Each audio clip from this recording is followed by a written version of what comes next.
Well, hi guys. I'm down here. I was in Walmart a little while ago. Had to pick up a couple of things. And I came across, they had these 32 gallon trash cans for $19.99. So I bought another one, and I'm going to put this one out in the garden area where I don't have any. I mean, I have small buckets, but I don't have any of these, so that's my intention. But I thought, since I was going to fix it anyway, that I would go ahead and show everybody how I fix my 22 and 32 gallon drums or trash cans to make water containers or compost tea containers out of them. I need to get that little stand out for this thing.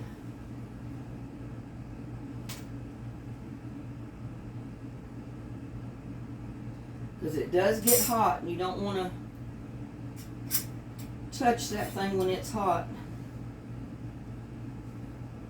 And you don't want it touching anything, you know, like your furniture or anything when it gets hot either. Because that would definitely not be a good thing. It would burn tremendously. But first of all, you can get the 22 excuse me, gallon trash containers with the locked lid. They lock down. But we're not going to really use it that way. We're going to turn it up this way. And we're going to fix it so if it ever does rain, which it's very unlikely, it looks like, that it will catch rainwater.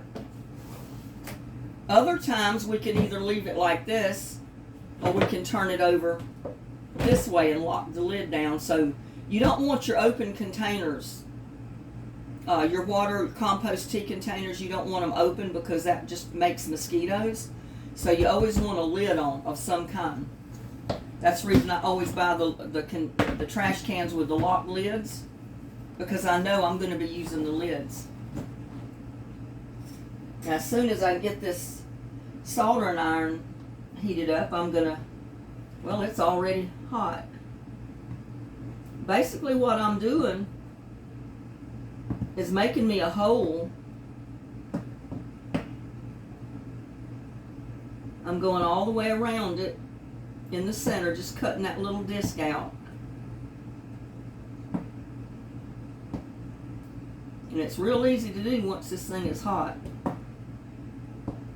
And I would be doing it outside, but it's just too hot.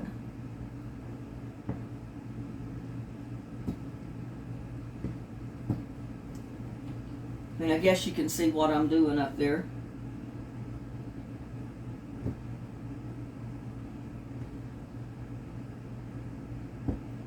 It's a lot easier to do it this way than to try to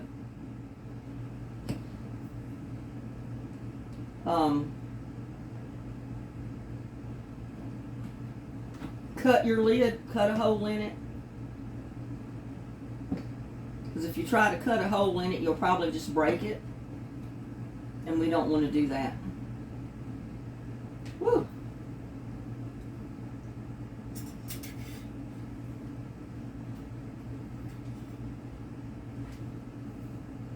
And then we're going to take a piece of, I had replaced the screens on my windows a few years back. And I had this little piece of screen left over. So we're just basically going to cut a piece that's big enough to fit down in here.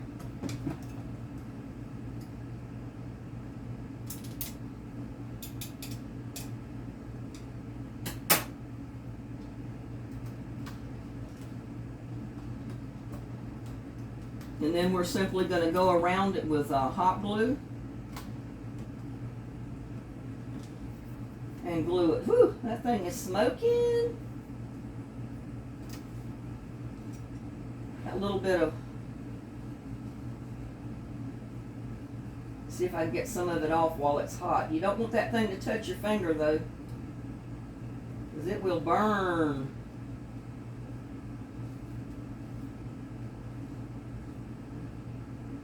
Yeah, that's a little better. Whoops.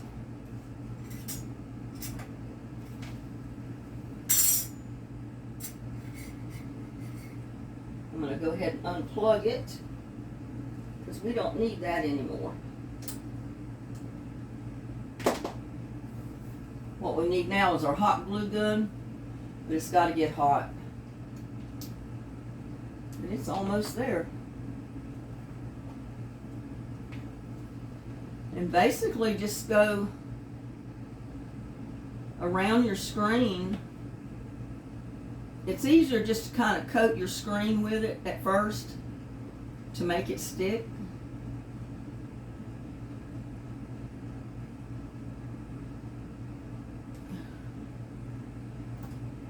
And then put it over your hole. Kind of push it down. And we do that just so a lot of the debris, like pieces of leaves and all that kind of stuff, does not get down in there.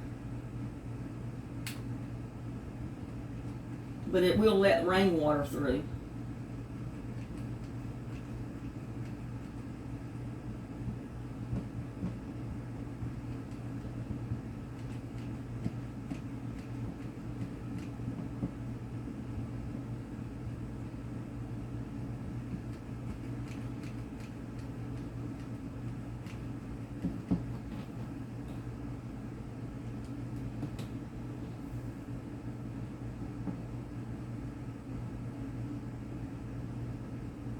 And you can see the way the lid is shaped. It makes a perfect reservoir for your water because it's already shaped going down.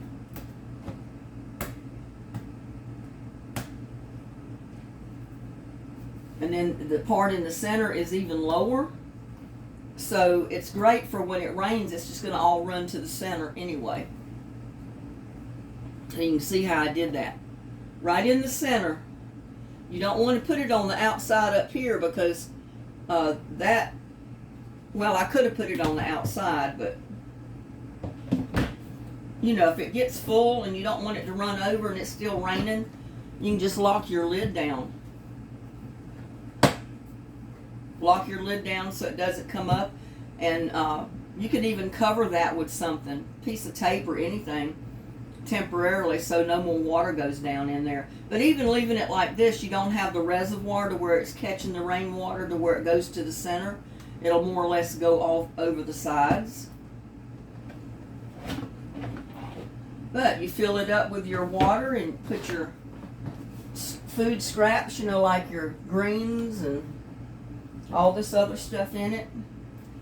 And since it doesn't lock down, let me get over here. And since it does not lock down, what I like to do is just take a bungee cord. Let me get this.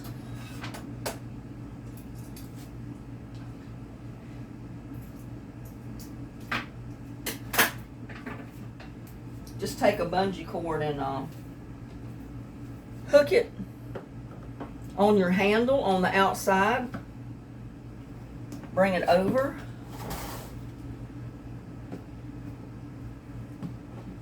And hook it on the handle on the other side.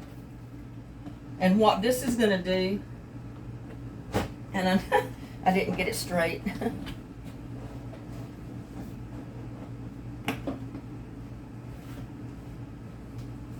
And this is a 24-inch bungee cord.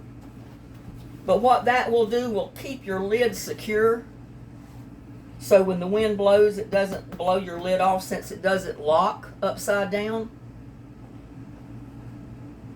And then, like I said, you know, if it does rain, which we really only get rain about 2 seasons a year, and that's in the fall and in the spring. Sometimes in the winter, but not very often. But you can catch your rainwater this way. And this makes 3 of these containers that I've got. I think the other 2 are 22 gallons. Maybe they are 32. I'm not sure. But this is the 3rd container like this I've gotten. Because I rather have the bigger container to hold 32 gallons rather than to have 5 or 6 5-gallon buckets spread around. This takes up less space. So it's easier to put in your garden without taking up a lot of space, and you've got 32 gallons of water right there.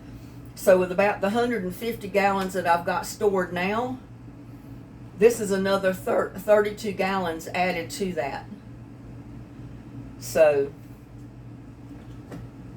I think that's going to give me enough water between waterings, and if I have to, maybe next month I'll buy another one of these 32 gallon containers. I'm not sure. But they're cheap and they're fantastic. I mean, to hold 32 gallons of water, look at that. 32 gallons of water. I can't afford the big rain catchment barrels and the gutters and all that. Maybe one day I can. And they were going to put rain gutters on my patio covers at one time when they put them up. And I actually told them not to because I thought I was going to have to pay extra. And at the time, I didn't need the rainwater. But now I kind of wish that I'd had them put the rain gutters up because I didn't realize it, but that was included in the price. I had already paid for that, and I didn't get them, and they didn't tell me. But, yeah, having those rain gutters up on my patio covers right now would help tremendously. And to be able to have containers maybe at each end or somewhere to catch all that rainwater that falls, it would be great. Because rainwater is always better than tap water. But I wanted to get on here and show you that. I'm adding this other 32 gallon water catchment and compost tea container to my garden. So that's going to give me 32 more gallons of water to be able to use and have on hand. So, and eventually one day maybe I can afford to get the actual big rain containers and the gutters and all that.